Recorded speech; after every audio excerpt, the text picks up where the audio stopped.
الشیطان الرجیم بسم اللہ الرحمن الرحیم رب اشرح لی صدری ویسر لی امری واحلل عقدۃ من لسانی یفقہوا قولی۔ منہاج القاصدین فصل چہارم صفحہ 148۔ رزق حلال۔ معلوم ہونا چاہیے کہ حلال کا طلب کرنا ہر مسلمان پر فرض ہے۔ وہ دعا بھی سکھائے گی نا، اللہم اکفنا بحلالک عن حرامک وَأَغْنِنَا بِفَضْلِكَ عَمَّنْ سِوَاكَ۔ بہت سے جاہل دعویٰ کرتے ہیں کہ حلال تو ہے ہی نہیں، یعنی ہر چیز میں حرام ہے۔ حلال تو صرف دریائے فرات کا پانی یا گھاس اور سبزی وغیرہ کچھ چیزیں ہیں۔ ان کو معاملات فاسدہ نے بگاڑ دیا ہے۔ پھر جب یہ بات ان کے دل میں بیٹھ گئی تو انہوں نے مشتبہ اور حرام چیزوں کو اپنے لیے جائز ٹھہرا لیا۔ یہ جہالت اور نادانی کی وجہ سے ہے۔ یعنی بعض لوگوں نے کیا کہا کہ کچھ بھی حلال نہیں سوائے یہ چند چیزوں کے، اور اب دنیا میں تو رہنا ہے، لہذا کچھ بھی ہو پھر ہمیں تو کام کرنا ہی ہے، اور اس طرح انہوں نے حرام کو بھی اپنے لیے حلال کر لیا، یا مشتبہ اور ناجائز چیزوں کو بھی جائز قرار دے دیا کہ گزارا نہیں، مجبوری ہے۔ صحیحین میں نعمان بن بشیر کی حدیث ہے کہ نبی صلی اللہ علیہ وسلم نے فرمایا، حلال بھی ظاہر ہے اور حرام بھی ظاہر ہے، اور ان کے درمیان مشتبہ چیزیں ہیں، یعنی شک میں ڈالنے والی، گرے ایریا جس کو کہتے ہیں۔ چونکہ ان جاہلوں کی طرف سے یہ دعویٰ ایک ایسی بدعت ہے جس کا نقصان عام ہو چکا ہے، اور دین میں اس کے شعلے بلند ہو چکے ہیں، لہذا ضروری ہے کہ ایسے ارشاد سے اس جہالت کا پردہ چاک کیا جائے کہ حلال اور حرام اور مشتبہ میں فرق کھل کر سامنے آ جائے۔ ہم اس کو چند اقسام میں واضح کرتے ہیں۔ پہلی یعنی نمبر 1، طلب حلال کی فضیلت اور حرام کی مذمت، اور حرام اور حلال کے درجات کے بیان میں ہے۔ اللہ تعالیٰ نے فرمایا، یا ایھا الرسل کلوا من الطیبات واعملوا صالحا، اے پیغمبرو پاکیزہ چیزیں کھاؤ اور نیک عمل کرو۔ طیبات حلال چیزیں ہیں، تو یہ جو اوپر کہا گیا نا کہ صرف دریائے فرات کا پانی یا گھاس سبزی وغیرہ ہی حلال ہے اور باقی نہیں، تو بات یہ ہے کہ ساری طیب چیزیں حلال ہیں، صرف گھاس اور پانی سبزی نہیں۔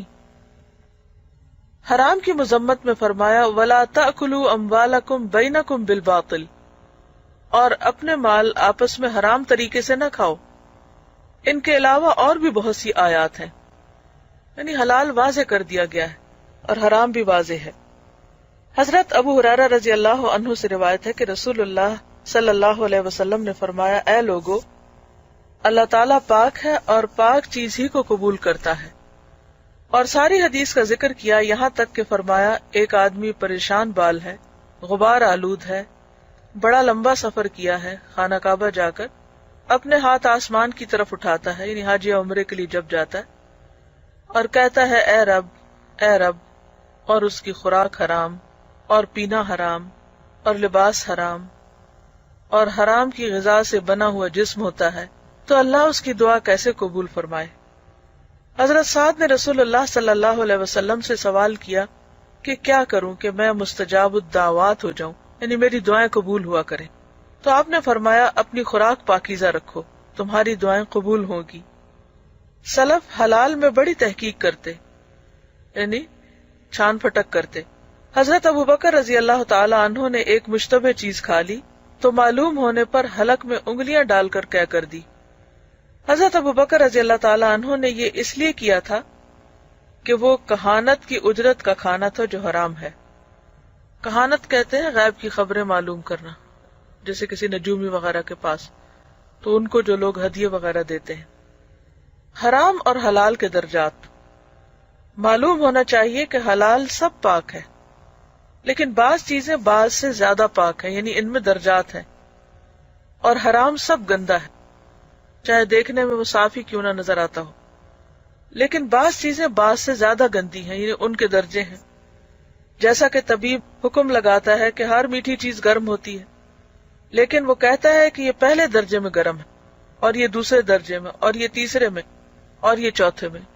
اسی طرح گندی چیزیں جو ہیں یا حرام چیزیں جو ہیں ان میں بھی درجات ہوتے ہیں، یعنی لیول ہوتے ہیں ان کے۔ حرام میں اس کی مثال بیع فاسد سے حاصل کیا ہوا مال ہے، ناجائز تجارت، یہ حرام ہے، لیکن یہ اس درجے کا حرام نہیں جس درجے کی زبردستی چھینی ہوئی چیز حرام ہے، کیونکہ اس میں دوسرے کو ایذا دینا بھی شامل ہے اور کمانے میں شریعت کی راہ کو چھوڑنا بھی ہے، جبکہ بیع فاسد میں صرف یہ گناہ ہے کہ اس نے عبادت کا طریقہ ترک کیا۔ اسی طرح وہ چیز جو زبردستی کسی فقیر یا نیک آدمی یا یتیم سے چھینی جائے زیادہ حرام اور گندی ہے بنسبت اس چیز کے جو کسی طاقتور یا غنی یا فاسق سے چھینی جائے۔ جیسے باقی برائیوں میں بھی آتا ہے نا کہ جیسے زنا جو ہے وہ حرام ہے، لیکن اگر کوئی اپنی پڑوسی کی بیوی سے زنا کرتا ہے تو وہ زیادہ بڑا جرم ہے۔ اسی طرح بہت سے باقی گناہوں کے اندر بھی درجہ بندی ہے۔ تو بنیادی طور پر یہ ہے کہ حلال اور حرام میں، یعنی اس چیپٹر میں جو بات سمجھائی گئی ہے وہ یہ کہ حلال اور حرام میں فرق ہے، دونوں کو اللہ نے واضح کر دیا ہے، لہٰذا اس میں انتہائی رویوں سے پرہیز کرنا چاہیے۔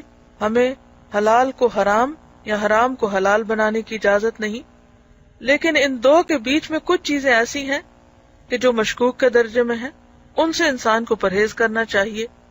یہی دراصل تقویٰ کا تقاضا ہے۔ اور اسی طرح یہ کہ حلال اور حرام کے درجات ہیں، سب چیزیں ایک درجے کی حرام یا ایک درجے کی حلال نہیں۔